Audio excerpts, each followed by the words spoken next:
My story starts back at a paintball range in Johannesburg, South Africa. I drove through early that morning to go see one of my clients. I realized that I had to look him in the eye. In fact, he was not only just a client, he was a sponsor, an investor, and a great friend. I asked him to take a walk. I turned to him and said, Mike, I fucked up. But you're going to have to wait a little bit longer to hear what Mike had to say. I hope through this story that I'll be able to share with you or show you how valuable it is to build a brand. And also perhaps better than in my case, to actually build a brand with intent. Now, a lot of people have a lot of different definitions for brand. I'm not a professor. I'm just an entrepreneur that values the sage-like power of having a strong brand. Now, my journey with paintball started 20 years ago. It's a huge adventure, a decade-long adventure, and also something that resulted in a very profitable business for myself. But very little people know about this. But there's something that I carry with me throughout my life related to this paintball thing, and that is my nickname. It's actually a nickname that was given to me back in the day by an American pro paintball player in my first international trip. And it's Weenerdawg. Now, here's one of my Deloitte business cards recently, and if you zoom in, you'll still see Weenerdawg on there. I don't know how I got that right, but it's there. It's my Twitter handle still. But now I want to take you back and give you a little bit of background about Weenerdawg. At the moment, Weenerdawg, or Van der Puchert, is an independent entrepreneur. I worked for Deloitte back in the day, and we started 2 Deloitte Digitals, one in South Africa and one here in Central Europe. But I had most of my fun when I worked at TBWA Tequila.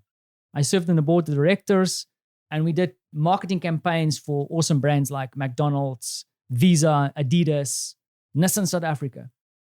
And I'm going to take you even further back. Before that, I worked as a sub-editor, and this is super important for the story. I worked as a sub-editor in a real, genuine newsroom. I got schooled by the old school editors on how to do publishing and news and journalism properly.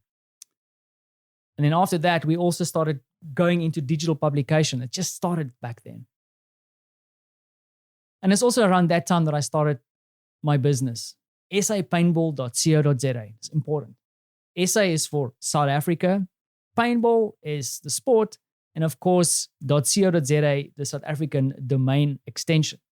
Now, earlier on, I asked you about paintball. Now, a lot of people know paintball as war games, battle games, splatter attack. But for me personally, it's airball, hyperball, speedball, or tournament paintball. I sucked at sports like rugby and cricket when I grew up. And in paintball, I found something that I was relatively good at. In fact, I had this dream when I started playing. I want to make a living out of this. Now, I know I have to speak about a fuck up, but I have to tell you about what went right. And honestly, a lot of the things that I knew went right is only something I realized looking back at the process. I was super lucky.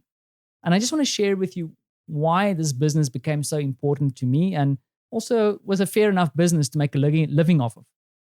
Now, one of the first things I did right was to actually apply my editorial skills. I wanted to create a digital platform where people can come, South Africans, tournament paintball players, come and actually read content. I had the opportunity to either go into a partnership to start a paintball range or start selling equipment, but I kind of moved away from that. And that's super important because one of the first things that I believe an entrepreneur should do is like focus on the adjacent possible. What is the things that you can do and then apply it in some other area? I knew journalism. I created a paintball platform and I knew how to run it. And that's part of the success. The second thing I did, I niched down, but I was brutal. I niched down to tournament paintball. I did not want the weekend warriors, the war game guys, the army dudes. That wasn't for me. I wanted to cater for the South African paintball player, tournament paintball player. And I was lucky in that instance as well because the tournament paintball player was also someone who was hyper passionate about the sport, played it every weekend, had the means, and shared this goal that he wanted to grow the sport in South Africa. So I brutally niched down. The next thing I did is I wanted to get people onto the platform. I went out and I made a list of all my top dream customers, teams, players, businesses that I wanted to host on SA Paintball and potentially turn into advertisers later on. And I started with some of the top teams in South Africa. I offered them some web space to talk about their achievements, share some of the things that they wanted to do with sponsors, because internet was rather scarce back then, or web developers. And that started creating tension. That actually caused a lot of people to want to come to the platform and also add their name to the list. So the next part was really creating that tension just enough to get people to kind of sign up.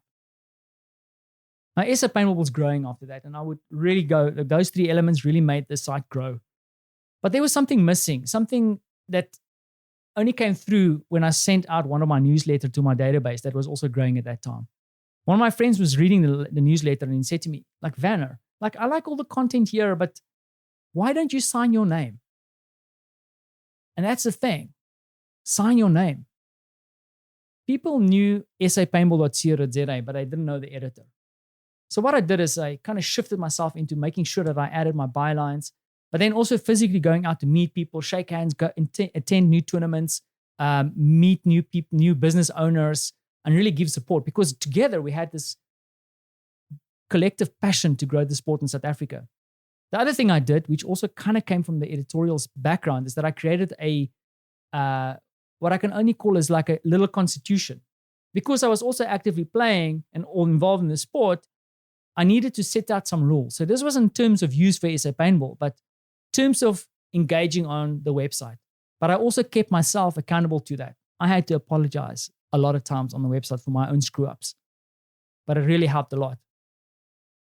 And it went nuts. The website blew up. It was just people all over the place. I had international tournament paintball players that I could interview. I played international events, went to cover some of them. I had international advertisers. Local teams were kind of jumping on board.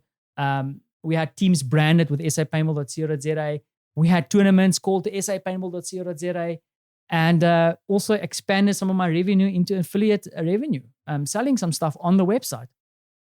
I got so busy that I forgot, and this is super important, that I forgot to work on the business. I was working so hard in the business, keeping the thing afloat. Yes, I had correspondents all over South Africa, but I wasn't able to actually bring more people into the business. I wasn't creating systems to hand over to people and to employ people. And I got so busy that at some stage during that time, a guy appeared on the scene, a friend of a friend. He looked at my setup and said, listen, Vanner, I'll do you a favor. I'm going to sponsor you some service space. I'm a host. I'll take that off your back, no problem. And I went, after a lot of thought, of course, I went, hey, that's actually a cool idea. Hey, high five. And in no time, I shifted my website from my international paid hosting over to this sponsored hosting. But that's where shit started to hit the fan. Strange things started happening. I had my first hack on the website where someone was writing stuff all over the webpage. And when that happened, I started feeling that something was a bit weird. Other things also happened over time, but I started realizing how important it is to be able to pay for services, because I can keep people accountable. I can demand the service. I then sat down with this host, the sponsor, and I said to him, listen, I am actually busy designing a new version of the website. And I was open cards. I said, listen, I want to go somewhere where I can scream at people. I'm going to move the website back to where I have the security and also the backups that I require. He agreed and kind of understood what I was saying.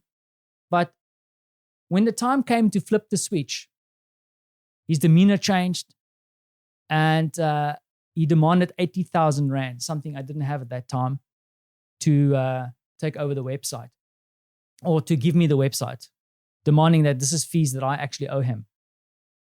I was devastated. A shit storm ensued. There's lawyers. I was trying to connect with the domain name people, and they weren't able to help. Like, everybody wasn't sure about this whole internet thing. The only saving grace at the end was that he actually allowed me to keep the website running. I was able to update it along the way, and at some stage, the penny started to drop. I had to kind of pull out of this, and I have to go and see my advertisers and come clean. And that's where I get back to Mike. Walking beside me, and I turned to Mike and I said, listen, Mike, I've lost sapaintball.co.za.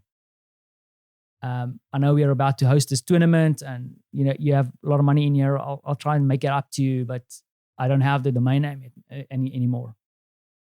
Now, Mike is also an ex-boxer. So I was kind of a bit nervous too.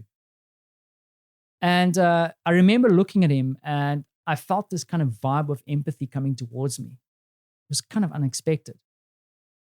He looked me in the eye and he said, bro, just change the fucking name. People are here for you, brother. They don't care about the name. It took Mike to point out that there's more to sapaintball.co.za. I built up so much goodwill through the work that I've done that a lot of people had loyalty towards what I was doing and they supported what I was doing, even if they didn't like me. And this brings me to an important aspect of customer experience. We all focus on satisfaction when we start our business. We focus on loyalty to get people loyal. And then some people focus on advocacy. I just want more. I want more. The thing that I think you should focus on is goodwill. How much goodwill can you actually get back from people? In the end, what happened is that Mike and I actually ended up rebranding the website to sapaintball.info.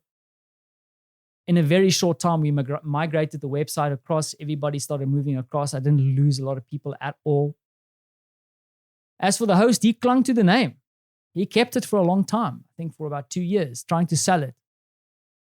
And in the end, a buddy of mine actually bought it and gave it back to me as a birthday gift. So just to recap what I said is, don't forget about the adjacent possible, creating that brutally niche target audience, create the tension, and don't forget to sign your name, set up your constitution, and then focus on building goodwill around you. And then finally, as the last point, thanks for listening.